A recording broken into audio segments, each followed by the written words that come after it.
Joining us this morning. We're very excited about a partnership and some training that we're going to be announcing today that's a follow-up to some of the violence that we've seen around the country. On December 14th, we all know what happened in Newtown, Connecticut at Sandy Hook Elementary School. That was the day that I was selected as Chief of Police. And that was a very loud message to me, that we as a community needed to come together and start talking about some of the violence that is occurring in our schools and throughout our community. Shortly after that, we convened a roundtable discussion here at the department with the St. Louis Public Schools, with the Archdiocese, and representatives from the charter schools. And in a 90-minute roundtable, we asked them what they needed, what they wanted from their police department to help them prepare for incidents on their campuses. Not once did we hear more guns. What we heard was, help us with evacuation plans, help us with single point entry, help us with sheltering in place, look at our plans and help make our facilities safer. So that's what we're responding to today. Out of that, we've developed a series of training that we're going to offer free of charge to the community. There will be 2 blocks of instruction, one targeted towards business and workplace violence, and a second targeted towards educational institutions and their facilities. Major Joe Spiess will be delivering the training for us. Major Spiess is a longtime veteran of the police department. He served in our SWAT and tactical units. He's helped develop these types of programs for facilities around the city and actually around the state as well. He was also our scene commander at the ABB shooting, if you remember, that happened here a couple of years ago. So Major Spiess is infinitely qualified to do that. In order to do this, we wanted to open it up to as many people as we can. We will have 150 spaces in each of the 2 sessions. So a morning session for businesses for 150 spaces and 150 spaces in the afternoon for educators. We looked for a partner to help us with that. Ameren stepped up to the table, and Richard Mark graciously offered their facility at Ameren to host these 2 training sessions. We have a great relationship with Richard and Ameren. He's also on the Police Foundation board, which helps us supplement some of the activities that we want to do in the department. So Richard, thank you very much for your support and Ameren's support. We appreciate that. So I think I'll ask Major Spiess to say a few words about the training and what he sees as some of the things that he can offer to the community in response to the tragedy. Good morning. Good morning. In 2010, after the ABB incident, I was there as the scene commander, one of the scene commanders during that case. After that, I was charged with developing a training session for the command staff of the St. Louis Metropolitan Police Department regarding active shooter response. As we did that, and extensive studies since then for the last couple of years, what we found was that the businesses and schools were really not prepared and not ready for how to prevent workplace violence, shootings, and school shootings. So we're going to present a training on the 15th of February at Ameren, and thank you to Richard and the Police Foundation for their support on it. The first half of the day will be targeted to businesses. And at that time, we will do our best to tell businesses how to prepare and how to have a good policy and address threats so that these incidents don't happen. So really what we're talking about is prevention. The second half of the day, we're going to do the same thing with schools in the St. Louis area. There are ways to mitigate threats in your schools, and through a collaborative effort that we'll teach, we're going to hope to be able to provide information to area schools and universities as they attend on the 15th. Some common sense approaches that hopefully will get us to the point where we're not scooping up bodies and the horrific things that happen during these shooting events. During the business presentation in the morning, the last half of the presentation will also include, because of the nature of the training, just how valuable workplace violence prevention training can be in terms of saving you money in the event that you have an incident at your workplace. The courts have been very clear that good policy and training and attention to threat are the key ingredients for a business to be able to defend lawsuits after these incidents occur. So we teach some of that. We have one of the people on our team is a lawyer. He's also the SWAT commander for the St. Louis Metropolitan Police Department. Lieutenant Dodge will do a presentation on why these trainings and how these trainings can save you money if you have an event at your workplace or your school. So that's the training in a nutshell. There will be a requirement that you pre-register. Everyone's identification will be verified prior to arrival, and you are going to be required to have a photo ID as you enter. Obviously, we want to make sure that the people who attend the conference are people businesses and schools. Thank you. So I commend Major Spiess for coming together and putting this training together. It was one of the things that was important to me as we took over in the police department as the new chief, to provide resources like this for the community. And it's just an example of things that we're going to do in the future as we start to address needs and provide additional resources to the community. So we'll be happy to answer questions. Richard, again, thank you, and thank Ameren for being our partners on this. I've got a question for the Major. Major, can you walk us through, number one, are the protocols for businesses versus schools different? And if they are or aren't, if you run a business or you run a school, can you give us sort of a Cliff's Notes version of the first 3 or 4 things you should do if you get an armed shooter who has come in or is threatening to come in? It's complicated. I'll start in the beginning. Of course it is. They are different.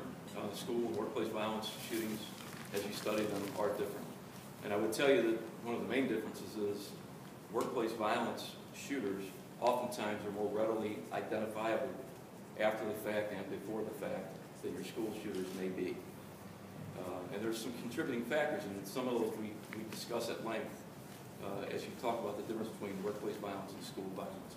And just to give you an example, what we found as we studied school violence is that oftentimes parents see the symptoms, see the warning signs, but they're reluctant to bring those to the school because of the reaction that they believe the school is going to have, which probably would be that the kid will be removed from school.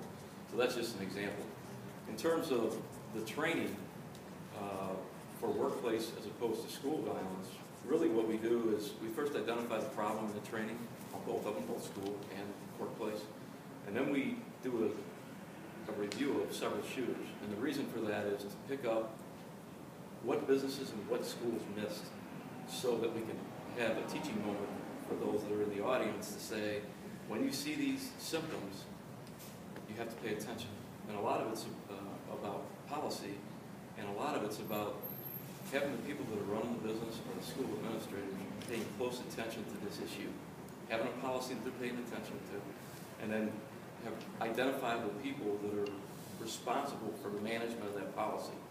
Then when you get a threat, whether it be a student or what we refer to in the training as Mr. Uncomfortable, then you have a collaborative effort to address that person. And it's a process, and we teach that process. For example, if you have a threat, it's a credible threat, we teach that local law enforcement needs to get involved in that very quickly. And we talk about what we can do in law enforcement to diffuse situations and how we can help businesses and schools do that. I was just wondering, though, what do you tell these folks if a shooter shows up at the door, for example, of a school or workplace? One example would be at a school. Would the recommendation be that the kids try to line up and evacuate the building, or should they hunker down and lock themselves in the classrooms? The middle to the back end of the training, we discuss police response to an active shooting in both trainings, both business and school. So we cover that, and a lot of it, of what we teach is survival mindset. So preparation becomes part of this. Prevention starts this, but preparation and awareness, so that when we get to the point where something bad is in progress, we teach what has worked. We will go through victim response both in shootings and schools that have been successful and some that haven't. Things like hiding, running, breaking windows, escaping the building, those are all things that we'll discuss in the training. Before we do that, however, we talk about what makes your site safer, whether it's business or school. Just to give you an example, one of the things that we teach is if you have a one entrance in and out of a school facility, is the rest of the school alarmed? So that if you have bad intentions to come into a school and make entry through a window or through a back door, is there an audible alarm that sounds that notifies everybody in the school that there's an intruder? And there's several advantages to having an audible alarm. Obviously, anybody in the building then can go into their drill for lockdown. The other advantage is if that alarm's set up to contact local law enforcement, if we in law enforcement would get a call for an intruder alarm or a panic alarm in a school, the officers are going to drop what they're doing and they're going immediately. So you're going to have immediate intervention by your local law enforcement entity if you have an alarm system at your school. That's just one thing that we teach. It's the prevention measure. There's a series of them that we'll teach. Chief, you had mentioned in your comments that you don't think one of the solutions would be to have people with guns on the scene? Could you just elaborate why you don't think that would be a big mitigation strategy? Absolutely. As we've looked at this, and as we've talked to the people that are experts in the field, confronting an armed gunman in a school puts that weapon into the school environment.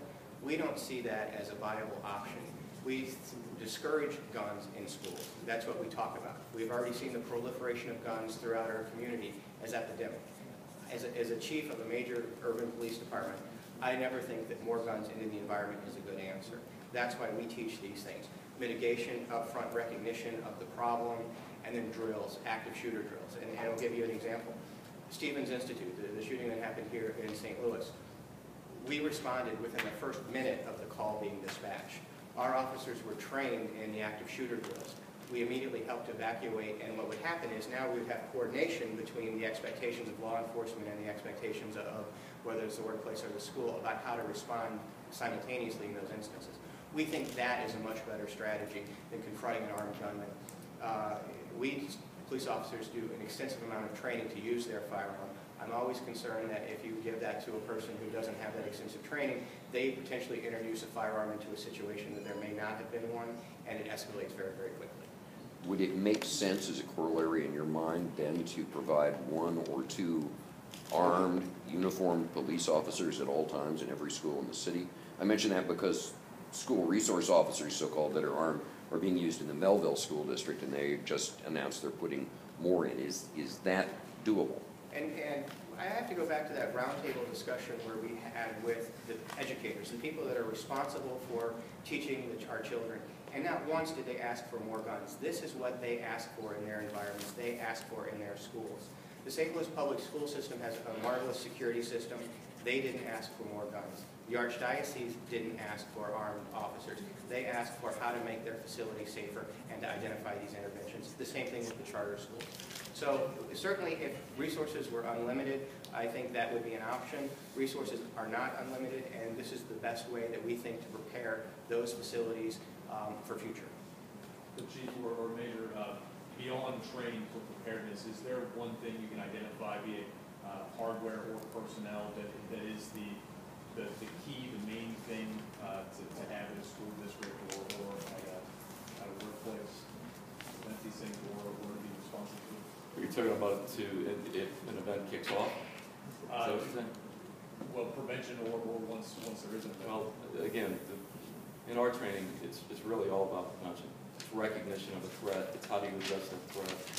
And studying this for almost 2.5 years now, I will tell you that I think, and when we talk about a lot of success stories that have happened throughout the country, where businesses and schools have identified threats and they were able to de-escalate the person.